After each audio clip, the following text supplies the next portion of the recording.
Bob Murray had a problem with experts. Mining engineers who questioned his pillar dimensions. Seismologists who warned about mountain pressure. Federal inspectors who cited his violations. He'd spent decades dismissing them, threatening them, fighting them in court. On August 6, 2007, at 6:28 p.m., 1,500 feet below Utah's Wasatch Plateau, the mountain became an expert too. Within 90 minutes, before any investigation, before any analysis, before rescue workers even reached the trapped miners, Murray was on television with his verdict. It was an earthquake. A natural disaster. The seismographs said otherwise. The physics said otherwise. The evidence said otherwise. 9 men would die because Murray refused to listen to experts one final time. The Crandall Canyon mine sat at 7,200 feet elevation in the Wasatch Plateau of central Utah. Remote. Isolated. A scar carved into the mountainside where coal had been extracted since 1962. By 2007, the mine had burrowed deep into the Hiawatha Seam, a coal deposit running through the mountain's core like a dark vein. The coal came out using a technique called retreat mining.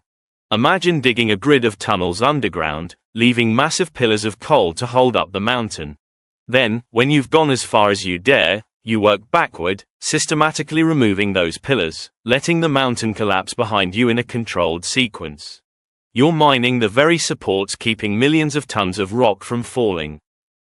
When executed properly, with adequate pillar dimensions and careful monitoring, retreat mining works.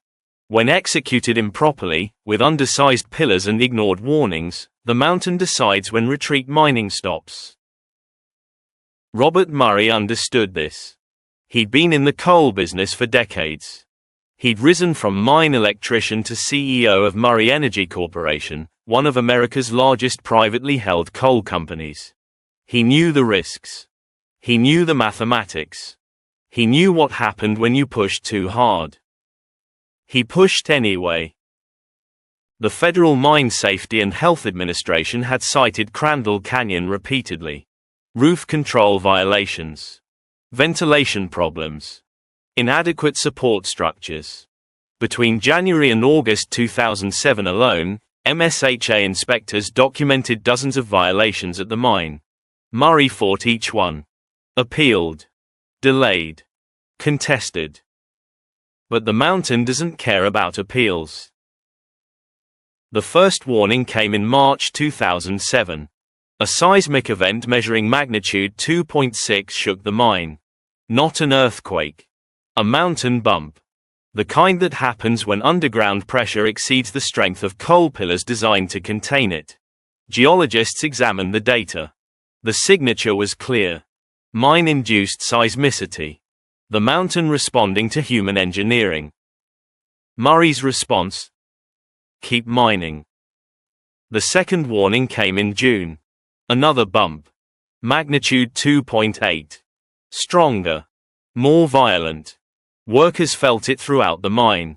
Some refused to go back underground.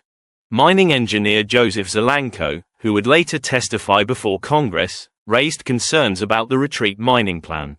The pillars were too small. The extraction rate too aggressive. The stress too high. Murray's response? Zelenko's concerns were noted, filed, and ignored. By early August, workers were reporting near constant small tremors. Shotgun-like cracks echoing through the tunnels. Roof bolts popping out of their holes. Ripped coal breaking free from tunnel walls. Every sign that the mountain was running out of patience. Kerry Allred, the shift foreman, mentioned it to his wife. 45 years old. Father of 2. 23 years in the mines. He knew what the sounds meant. The mountain's talking, he told her on August 5. Not sure what it's saying, but it's loud. By the next evening, the mountain would be screaming. August 6, 2007. Day shift ended at 3 p.m. Evening shift took over at 4. 6 men from the production crew would be working the deepest section of the mine. Section 3 left. 1,500 feet underground. 2 miles from the mine entrance. The crew. Kerry Allred, 45, foreman from West Jordan, Utah. Married 23 years. His daughter was planning her wedding. Luis Hernandez, 36, from Helper, Utah. Father of 2 young sons. His family had emigrated from Mexico. He'd found steady work in the mines. Carlos Payan, 58, from Price, Utah.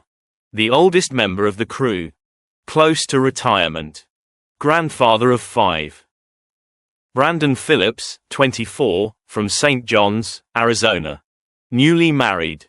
His wife was pregnant with their first child. Don Erickson, 50, from Delta, Utah. Experienced miner.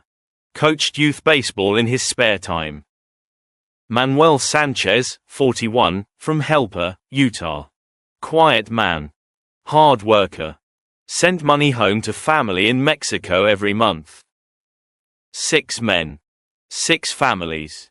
6 workers doing what mining companies asked him to do. Trust the engineering. Follow the plan.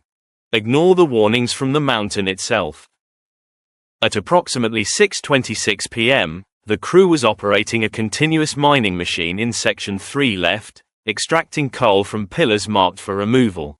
The retreat mining plan called for systematically removing pillars in a specific sequence, allowing the overlying strata to collapse in a controlled manner. The pillars in Section 3 left measured approximately 8 feet square. The engineering calculations performed for Murray Energy indicated that pillars of at least 18 feet square were necessary to safely support the overburden at that depth. 8 feet versus 18 feet. That's not a minor discrepancy. That's not a rounding error. That's systematic under-engineering of the primary structural support, preventing 2,500 feet of mountain from collapsing into the workspace where 6 men operated equipment. The mining machine was loud. Continuous miners roar like mechanized thunder. The 6 men wore hearing protection. They communicated through hand signals and occasional shouted warnings. The normal sounds of underground work. Rock creaking. Machinery grinding. Ventilation fans humming. Then, at 6:28 p.m. and 49 seconds, the normal sounds stopped mattering. The collapse began with Pillar 73. Or maybe Pillar 68. The post-accident investigation couldn't determine which failed first because they failed nearly simultaneously in a cascading collapse that propagated through Section 3 left faster than sound travels through rock. Imagine 20 dominoes arranged in a grid. Knock over one domino, and its neighbors fall. Those dominoes knock over their neighbors. Within seconds, all 20 are down. Now replace those dominoes with 8-foot coal pillars supporting millions of tons of mountain. And put 6 men inside the domino grid. The roof came down. Not slowly. Not with warning. The roof came down at the speed of structural failure. The sandstone and shale layers overhead, no longer supported by adequate pillars, fell into the void created by retreat mining. The fall generated seismic waves. The seismic waves triggered more collapses. More collapses generated more waves. The seismic wave propagated outward from the collapse point at approximately 3 miles per second. It reached the surface in less than 1 second. It registered on seismographs across the western United States. At the University of Utah seismograph stations in Salt Lake City, computers automatically recorded the event. Magnitude 3.9. Large enough to feel across 3 counties. Large enough to rattle windows. Large enough to make the evening news as a possible earthquake. Dr. Walter Arabash, the station's director, was not at his desk when the event registered. But the automated systems he'd built over 3 decades of studying Western seismicity captured everything. The primary waves. The secondary waves. The frequency spectrum. The focal depth. By 9 p.m. that evening, Dr. Arabash had reviewed the data. And he knew immediately. This was not an earthquake. An earthquake originates from tectonic plate movement. Rock masses shifting along fault lines. The energy release follows predictable patterns. P waves arrive first, moving through solid rock. S waves follow, propagating through rock at different velocities. The ratio between P wave and S wave arrival times reveals depth. The frequency content reveals the source mechanism. The Crandall Canyon event was wrong. Everything about it was wrong. The focal depth was too shallow.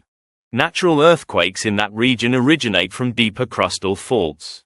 This event originated at approximately 1,500 feet depth. Exactly the depth of the Hiawatha coal seam. The frequency spectrum was wrong. Natural earthquakes generate broad spectrum energy. This event showed high-frequency components characteristic of sudden structural failure. Rock falling. Not rock slipping along faults. The waveform shape was wrong. Natural earthquakes show impulsive arrivals with clear P and S wave separation. This event showed a complex waveform consistent with progressive collapse. Multiple failures cascading through an underground structure. Dr. Arabash called his colleague, Dr. Keith Copper. They reviewed the data together. Both reached the same conclusion. This is a mine collapse, Arabash said. Probably catastrophic. We need to notify MSHA immediately. At 9:45 p.m., Dr. Arabash attempted to contact federal mine safety officials. At 9:05 p.m., before Dr. Arabash had finished his analysis, Bob Murray was already on television. Standing before cameras at the mine entrance, Murray delivered his verdict. No uncertainty. No caution. No acknowledgement that investigations take time. This was an earthquake, Murray stated. A natural earthquake of magnitude 3.5 to 4.0. It was not a mine collapse. It was not caused by mining activity. This was an act of God. A natural disaster that has trapped our miners. Murray continued, his voice rising. These men are the best miners in America. They've done nothing wrong. The mine has done nothing wrong. This was an earthquake. We have witnesses who felt it across the valley. I've been in mining for 40 years, and I know an earthquake when I feel one. The reporters, unfamiliar with seismology, recorded his statements without challenge. Within an hour, news channels across America were reporting that an earthquake had collapsed a Utah coal mine. But while Murray spoke to cameras, families were arriving at the mine entrance asking questions Murray couldn't answer. Where exactly are they? How much air do they have? When can rescue begin? What caused this? How do you know it was an earthquake? Murray's response to the families, according to multiple witnesses, was dismissive. It was an earthquake. We're doing everything we can. These things happen. God caused this, not us. Tammy Lynch, sister of trapped miner Brandon Phillips, would later testify before Congress about that first night. He wouldn't look at us. He kept saying, earthquake, earthquake, like it was a magic word that made him not responsible. My brother's wife was 6 months pregnant. She asked him, when will Brandon come home? Murray just walked away. By midnight, federal mine rescue teams were arriving. MSHA dispatchers had mobilized resources across the region. Mine rescue specialists from Colorado, Wyoming, and Arizona were boarding planes. The Bureau of Land Management was positioning ground-penetrating radar equipment. Engineers were reviewing mine maps. And seismologists were trying to tell anyone who would listen. This was not an earthquake. Dr. Arabash reached MSHA officials shortly after midnight. He explained the seismic data. The shallow focal depth. The wrong frequency signature. The evidence of progressive structural collapse. This event originated inside the mine, he told them. It's mine-induced seismicity. A catastrophic pillar failure. The MSHA officials listened. Took notes. Thanked him for the information. Then they had to decide. Challenge the mine owner's narrative publicly, or begin rescue operations while quietly investigating the truth. They chose rescue. Every hour mattered for the trapped miners. The public dispute could wait. But Bob Murray wasn't waiting. On August 7, Murray held another press conference. Reporters asked about the seismologists' conclusions. Murray's response was aggressive. "These so-called experts don't understand mining. I've been in more mines than they've ever seen. I felt this earthquake. My workers felt this earthquake. We know what happened. It was a natural earthquake that had nothing to do with our mining operations." A reporter pressed. "But seismologists say the signature indicates mine collapse, not tectonic activity." Murray's face reddened. "The seismologists are wrong. They're sitting in their university offices. I'm here at the mine. This was an earthquake. And I don't appreciate people second-guessing us while we're trying to rescue our men." Behind the scenes, the evidence against Murray's earthquake claim was becoming overwhelming. The United States Geological Survey reviewed the data. Their analysis confirmed the University of Utah findings. Mine-induced seismicity. Structural collapse. Not a natural earthquake. But while scientists debated seismic signatures, 6 men were trapped 1,500 feet underground with unknown injuries, unknown air supply, and unknown hope. The rescue plan faced an impossible challenge. The collapse had sealed Section 3 left behind an estimated 300 feet of fallen rock. The main access tunnel was blocked. The ventilation system was destroyed. Communication systems were dead. Rescuers had 3 options. First option. Dig through the rubble blocking the main tunnel. This would be fastest but risked triggering secondary collapses that could kill both the trapped miners and the rescue workers. Second option. Drill boreholes from the surface. Use ground-penetrating radar to locate the trapped miners, then drill down 1,500 feet to establish air supply and communication. Slower, but safer. Third option. Dig a parallel tunnel from an intact section of the mine. Approach Section 3 left from a different angle. Safest for trapped miners, but would take weeks. The rescue team chose all 3 simultaneously. Maximum effort. Maximum risk. Maximum hope. By August 8, drilling operations had begun on the surface. Massive truck-mounted drill rigs, typically used for water wells, were positioned based on mine maps and educated guesses about where the trapped miners might have survived. The mountain was uncooperative. Hard sandstone layers destroyed drill bits. Each borehole required 12 to 18 hours of continuous drilling. Meanwhile, underground rescue teams began clearing the main tunnel. Working in 2-hour shifts because of heat and dust, miners from across the western United States volunteered to dig through the collapse zone. Every bucket of rock removed. Every timber placed. Every foot gained toward Section 3 left. The work was dangerous. The mountain was still settling. Small collapses continued. Roof bolts popped. Timbers cracked under load. Every sound sent rescue workers scrambling backward, uncertain whether the mountain was finished collapsing. And on the surface, Bob Murray continued his media campaign. "We will not stop until we bring these men home," Murray declared. "This earthquake has created the worst mining disaster in recent American history. But we will prevail through faith and determination." Reporters continued asking about the seismic data. Murray continued dismissing it. "Book knowledge versus practical experience," he said. "I'll take practical experience every time." By August 10, the first borehole punched through to the area where Section 3 left should be. Rescue workers lowered a camera into the hole. Darkness. Rock. Collapsed tunnels. No signs of survivors. No air movement. No response to sound. The camera footage, later released to investigators, showed complete structural failure. The roof had fallen. The floor had heaved upward. The coal pillars had exploded under load. Everything engineered to protect human life had failed simultaneously. Still, rescuers continued. 5 more boreholes drilled. Underground teams advanced through the main tunnel. The parallel tunnel project progressed yard by yard. Families maintained vigil at the mine entrance. Some prayed. Some demanded answers. Some sat in silent shock. Murray Energy provided meals and portable toilets. Company representatives spoke in soothing tones about progress and hope. But by August 14, hope was dimming. The boreholes had found only collapsed rock.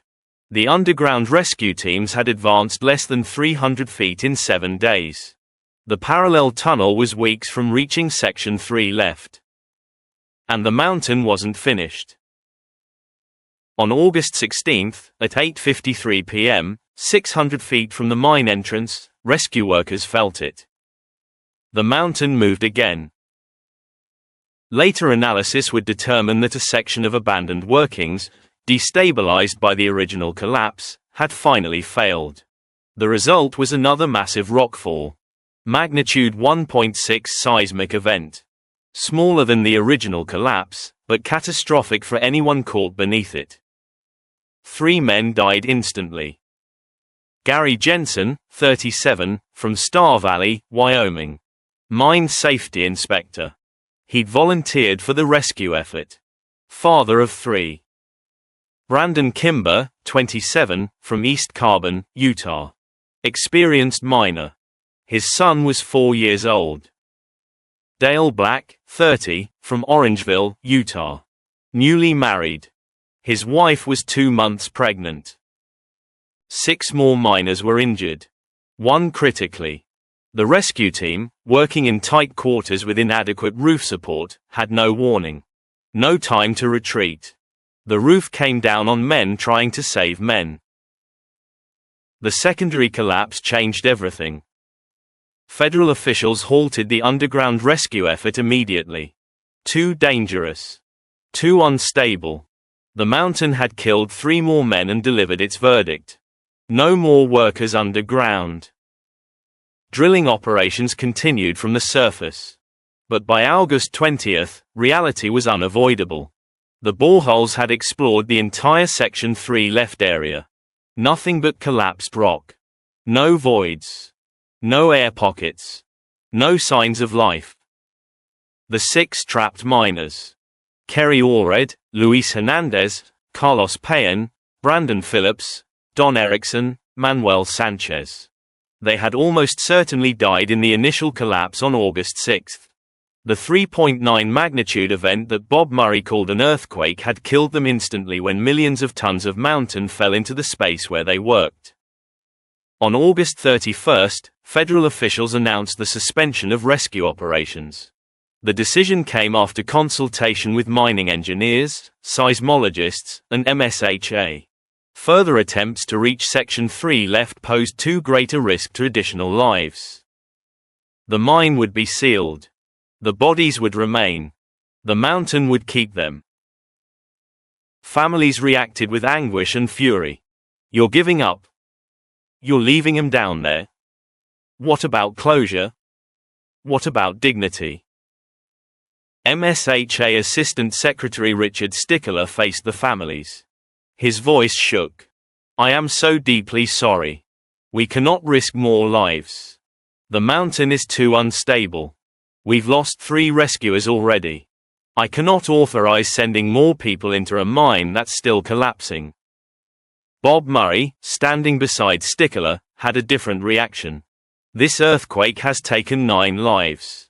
9 brave miners and rescuers. But we did everything humanly possible. This was an act of nature beyond our control. Cesar Sanchez, brother of trapped miner Manuel Sanchez, stepped forward. Act of nature? My brother told me the mountain was shaking for weeks. He said the roof was cracking. He said the pillars were too small. This wasn't nature. This was you. Security officials stepped between them. The press conference dissolved into chaos. Murray left without taking further questions. But the questions wouldn't stop. And now, federal investigators had time to ask them properly. The Mine Safety and Health Administration investigation began in September 2007. Led by experienced mining engineers and safety specialists, the team examined every aspect of the Crandall Canyon operation. Mine maps, engineering calculations, seismic monitoring data, violation records, employee testimony. What they found would destroy Bob Murray's earthquake narrative completely. The investigation determined that the August 6 collapse originated from excessive retreat mining of undersized coal pillars subjected to high overburden stress. Let's translate that from bureaucratic language. The pillars were too small. Murray Energy knew they were too small. They mined them anyway. The final MSHA report, released in March 2008, was devastating. Finding 1. The retreat mining plan used pillar dimensions significantly smaller than required by standard engineering practice. The 8-foot pillars in Section 3 left should have been at least 18 feet to safely support the overburden. Finding 2. Murray Energy had experienced multiple seismic events prior to August 6, all indicating excessive stress on the mining structure. These warnings were documented but not acted upon. Finding 3. The August 6 event was not a natural earthquake. It was mine-induced seismicity resulting from catastrophic pillar failure. The seismic signature, focal depth, frequency spectrum, and waveform characteristics all confirmed structural collapse, not tectonic activity. Finding 4.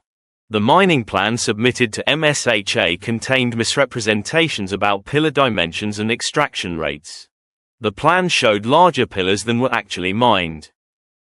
Finding 5. MSHA inspectors had cited numerous violations at Crandall Canyon, including roof control problems and inadequate support structures. Murray Energy had appealed these violations rather than correcting them. The report concluded with a statement that stopped just short of calling Bob Murray a liar. The operator's insistence that a natural earthquake caused the collapse is not supported by any seismological evidence and contradicts all expert analysis of the event. Murray's response? He called the report politically motivated and scientifically illiterate. He threatened lawsuits. He went on conservative talk radio claiming persecution by federal bureaucrats. He never acknowledged that his undersized pillars killed 6 miners. But the lawsuits came from the other direction. Families of the trapped miners filed wrongful death suits against Murray Energy. The families of the 3 killed rescuers filed their own suits. All cited MSHA's findings. All claimed negligence. All demanded accountability. The cases settled out of court for undisclosed amounts. Murray Energy admitted no wrongdoing. Non-disclosure agreements prevented families from discussing the settlements. But some families spoke anyway. Tammy Lynch, sister of Brandon Phillips, testified before Congress in June 2008. Her testimony was searing. "Bob Murray killed my brother," she said. "Not an earthquake. Bob Murray. He cut the pillars too small because small pillars mean more coal extracted. More coal means more profit. My brother's life was worth less than the coal Bob Murray wanted to sell." And then Murray went on television and lied. He lied to our faces. He lied to the rescuers. He lied to America. He called it an earthquake because earthquake means not his fault.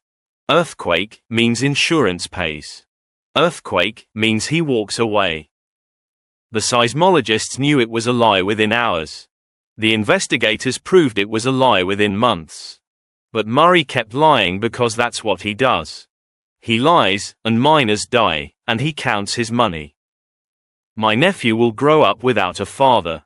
My sister-in-law is a widow at 25. And Bob Murray is still running coal mines. Still cutting pillars too small. Still ignoring warnings. Still calling disasters acts of God, when they're acts of greed. The congressional hearing led to new legislation. The Miner Act, strengthening underground communication and tracking requirements. Increased penalties for repeated violations. Mandatory independent engineering reviews for retreat mining plans. But the legislation couldn't bring back 9 men. Crandall Canyon mine was permanently sealed in October 2008. Concrete plugs installed at the portals. Warning signs posted. The mountain reclaimed its coal and kept its dead. Kerry Allred, 45. Luis Hernandez, 36. Carlos Payan, 58. Brandon Phillips, 24. Don Erickson, 50. Manuel Sanchez, 41. They remain underground, 1,500 feet beneath Utah's Wasatch Plateau, entombed in collapsed tunnels where undersized pillars failed under predictable loads. Gary Jensen, 37. Brandon Kimber, 27. Dale Black, 30. They died trying to reach the 6. Died in a rescue attempt that never should have been authorized. Died because Bob Murray convinced officials the mountain was stable when seismologists said otherwise. Bob Murray never faced criminal charges. Murray Energy Corporation paid fines totaling $1.85 million for violations at Crandall Canyon. Murray continued operating coal mines across America. In 2018, Murray Energy filed for bankruptcy. Years of declining coal demand and mounting debts. The company emerged from bankruptcy in 2019 under new ownership. Bob Murray retired. He died in October 2020 at age 80. His obituaries mentioned his rise from mining electrician to industry titan. His political influence. His charitable donations. Some mentioned Crandall Canyon. None mentioned the 3 words that every seismologist in America knew were true. It wasn't an earthquake. The physics didn't lie. The seismic signatures didn't lie. The waveform analysis didn't lie. The focal depth didn't lie. The frequency spectrum didn't lie. Bob Murray lied. He lied when he blamed nature for human engineering failure. He lied when he dismissed expert analysis with his 40 years experience. He lied when he called it an act of God instead of an act of greed. And 9 men died. 6 died because the pillars were too small. 3 died because Murray convinced officials to send them into an unstable mine. The mathematics was simple. 8-foot pillars cannot support 2,500 feet of overburden. Not safely. Not reliably. Not without eventual catastrophic failure. The seismology was simple. Mine-induced seismicity has a distinctive signature. Different from tectonic earthquakes. Identifiable by focal depth, frequency content, and waveform characteristics. The responsibility was simple. The mine owner who ignores engineering warnings, mines undersized pillars, and causes catastrophic collapse is responsible for the men who die. Everything about Crandall Canyon was simple. Except admitting the truth. At the University of Utah seismograph stations, Dr. Walter Arabash keeps the Crandall Canyon seismograms. He shows them to students. This is what mine collapse looks like, he explains. Notice the shallow focal depth. Notice the high frequency components. Notice the progressive failure signature. On August 6, 2007, I knew within 2 hours this was not an earthquake. I tried to tell people. But the mine owner was already on television with a different story. 9 men died. And the owner called it an act of God. The seismographs knew better. In Helper, Utah, there's a memorial. 9 names engraved in stone. 6 miners. 3 rescuers. Dates of death. August 6 and August 16, 2007. The inscription reads simply. They gave their lives in service to their families and their craft. It doesn't mention earthquakes. It doesn't mention Bob Murray. It doesn't explain that undersized pillars caused catastrophic collapse. The families know. The investigators know. The seismologists know. And the mountain knows. Because the mountain doesn't lie. When you cut pillars too small, the mountain responds according to physics. When you extract coal faster than stress can redistribute, the mountain responds according to mathematics. When you ignore warnings from experts who understand geology and engineering, the mountain eventually delivers its own verdict. On August 6, 2007, at 6:28 p.m. and 49 seconds, the mountain at Crandall Canyon delivered that verdict. Magnitude 3.9. Not an earthquake. A collapse. Predicted by the mathematics. Predicted by the geology. Predicted by the small tremors and cracks and sounds that workers reported for months. Bob Murray called it an act of God. The seismologists called it what it was. An act of greed. The 6 miners who died in the initial collapse never knew what hit them. The roof came down at the speed of structural failure. No warning. No time to run. The mountain reclaimed the space that undersized pillars couldn't protect. The 3 rescuers who died 10 days later had seconds of warning. Enough time to realize. Not enough time to escape. They died trying to reach men who were already dead. Died because officials believed a mine owner's earthquake story instead of seismologists' collapse data. Could they have been saved? The original 6. Almost certainly not. The collapse was too massive. Too complete. Too catastrophic. Could they have been prevented? Absolutely. 18-foot pillars instead of 8-foot pillars. Slower extraction rates. Proper stress monitoring. Heeding the warnings from the March and June seismic events. Listening to mining engineer Joseph Zelenko's concerns about the retreat mining plan. But those interventions would have reduced coal extraction. Would have decreased profits. Would have acknowledged that expert warnings mattered more than 40 years of experience dismissing them. Bob Murray chose coal over safety. Chose profit over pillars. Chose denial over truth. And 9 men paid the price. This is what happens when authority dismisses expertise. When owners ignore engineers. When profit overrides physics. When someone with power decides that warnings are inconvenient and can be ignored. Until the mountain stops ignoring them. Until the mathematics of overburdened stress and pillar strength reach their inevitable conclusion. Until 3.9 magnitude seismic waves register on instruments across the western United States. Until 6 families gather at a mine entrance asking when their husbands and fathers and sons are coming home. Until 3 more families bury rescuers who died trying to prove a mine was safe when seismologists said it wasn't. The Crandall Canyon mine is sealed now. Concrete plugs. Warning signs. Federal orders prohibiting entry. The mountain has settled. The coal remains unmined. The bodies remain entombed. And somewhere in the archives of the University of Utah seismograph stations, the data from August 6, 2007, remains. Evidence. Proof. A scientific record of the moment when undersized pillars failed under predictable loads and killed 6 men who trusted their employer's engineering. The seismographs don't judge. They only record. But the data doesn't lie. It wasn't an earthquake. It never was.